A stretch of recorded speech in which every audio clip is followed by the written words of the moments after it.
Hello दोस्तों, जय श्री राम।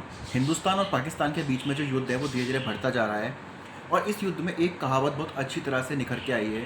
आपने देखा होगा, एक कहावत होती है कि जब आप झुके रहोगे तो कोई भी आएगा और पीछे से आपकी मार के चला जाएगा।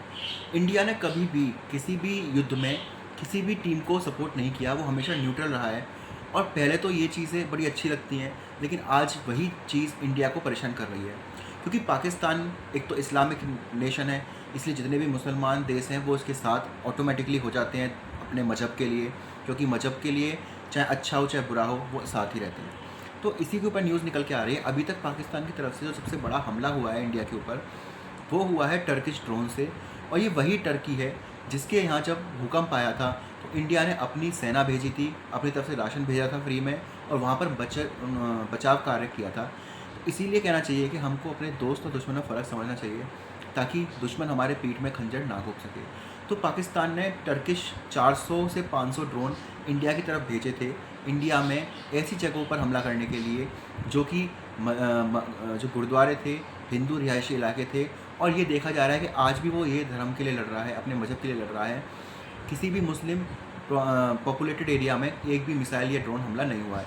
हालांकि हमारी आकाश मिसाइल ने और हमारे S-400 ने हम लोगों को नेस्तनाबूद कर दिया है। दूसरी बात, जो वहाँ का रक्षा मंत्री है पाकिस्तान का, वो बेवकूफ़ हो चुका है और उसने कहा है कि हमारी आर्मी से तो कुछ हो नहीं रहा, तो अब हम मदरसा स्टूडेंट्स को आतंकवादी बनाएंगे और सेकंड लाइन ऑफ वॉर की तरह उसको यूज़ करेंगे, क्योंकि आर्मी में उनके यहाँ बहुत ज़्यादा रेजिग्नेशन हो रहे हैं। वहाँ की आर्मी भाग रही है डर के और इस्तीफ़ा दे रही है। तीसरी चीज़, कल रात दिल्ली के ऊपर एक बैलिस्टिक मिसाइल से हमला हुआ है पाकिस्तान की तरफ से, जो कि नाम है उसका फ़तेह। उस मिसाइल से हमला हुआ है।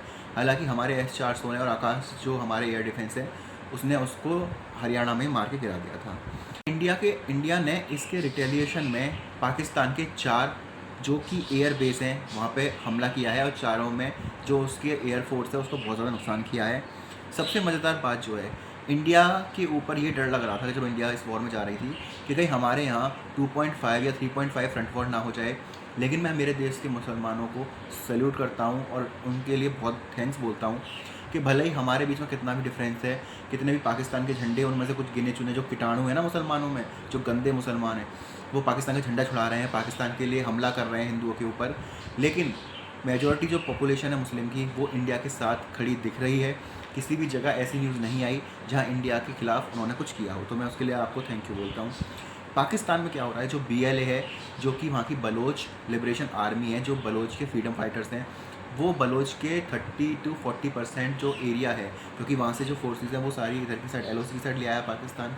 उन्होंने क्या किया है कि 30 to 40 जो बलूचिस्तान का एरिया है ना, उस पर अपने झंडे फहरा दिए हैं और उसको अपने कब्जे में ले लिया है, ये भी सुनने में आ रहा है।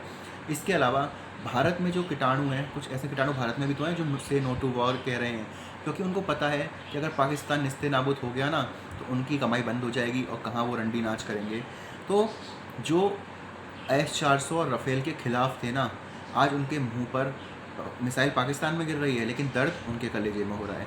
तो एक चीज़ मैं आपको बताना चाहूँगा कि हम हमेशा वॉर के लिए आर्मी को और हमारे प्रधानमंत्री को धन्यवाद देते हैं, लेकिन S-400 जो डील थी वो कराई थी मनोहर पर्रिकर सर ने, जो हमारे बीच नहीं है। तो आप कमेंट में उनके लिए एक बार जय हिंद ज़रूर लिख दीजिएगा। तो यही अभी तक की न्यूज़ है। हालांकि आज रात फिर जो जम्मू कश्मीर का जो एरिया है, जितना ही बॉर्डर का एरिया है ना, वहाँ पर जो नोटम है वो जारी कर दिया गया है, स्कूल्स को बंद कर दिया गया है। हालांकि कश्मीर में तो ये हमला नहीं करेंगे, क्योंकि वहाँ पे इन्हीं के जैसे आतंकवादी रहते हैं, जो कुछ लोग हैं जो इनका हेल्प करते हैं, आतंकवादी को छुपाते हैं और हिंदुओं पर हमला करवाते हैं। इस सब के बारे में आपका क्या कहना है, कमेंट बताइएगा। अगर कोई पॉइंट मुझसे छूट गया है तो आप वो कमेंट बता दीजिएगा। मैं ऐसी अपडेट लाता रहूँगा, तो चैनल को सब्सक्राइब कर लीजिएगा और देश के लिए प्रे कीजिएगा, जवानों के लिए प्रे कीजिएगा, और इस बार POK में प्लॉट लेने के लिए अपने घर के में पैसे जमा कर लीजिएगा। धन्यवाद।